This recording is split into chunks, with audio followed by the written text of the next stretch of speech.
ఇది మన ఛానల్లోని subscriber life లో జరిగిన real horror and tragic story. అతని పేరు నేను ఇక్కడ చెప్పాలి అనుకోవట్లేదు, అలా ఎందుకు అనుకుంటున్నాననే విషయం ఈ వీడియో మీరు పూర్తిగా చూస్తే మీకే అర్థమవుతుంది. అతనికి ఒక 25-26 ఇయర్స్ ఉంటాయి. ఫాదర్ లేడు, మదర్ మాత్రమే ఉంది. అతనికి ఎప్పటి నుంచో ఒక బైక్ కొనుక్కోవాలని ఆశ, బట్ వాళ్ళ ఇంట్లో సిచ్యువేషన్స్ వల్ల అది ఆశగానే మిగిలిపోయింది.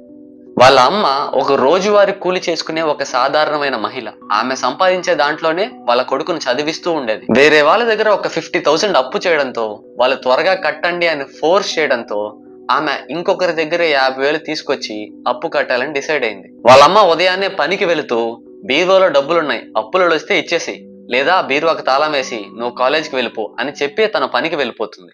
ఆ డబ్బులు చూసిన అతను చాలా టెంప్ట్ అయ్యాడు. బైక్ కొనాలనే ఆశ తనలో మళ్ళీ చిగురించింది. సాయంత్రం వాళ్ళ అమ్మ పనిలోంచి వచ్చింది. బీరువాలో డబ్బులు లేవు. వాళ్ళ కొడుకు ఇంకా కాలేజ్ నుంచి ఇంటికి రాలేదు.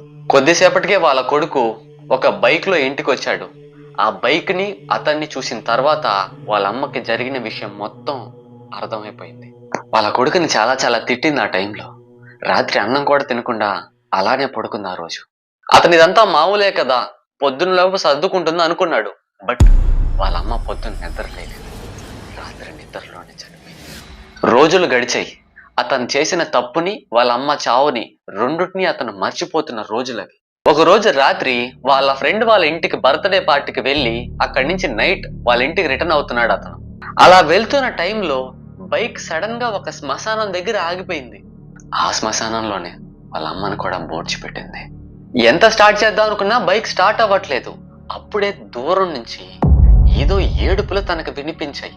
ఇవి ఎటు నుంచి వస్తున్నాయని అటు ఇటు చూడగా అది శ్మశానం నుంచే వస్తున్నాయని తనకు అర్థమైంది. అతను బైక్ దిగి శ్మశానం వైపు అడుగులేశాడు. వాళ్ళ అమ్మ సమాధి దగ్గర ఎవరో ఒక ఆడ మనిషి నించొని ఉంది. ఆమెనే చూస్తూ దగ్గరికి వెళ్ళిన అతను క్లియర్ గా చూశాడు. ఆ సమాధి దగ్గర నించొని ఉంది వాళ్ళ అమ్మే. ఎంతో ఘోరంగా ఏడుస్తూ రోధిస్తూ ఉంది ఆమె.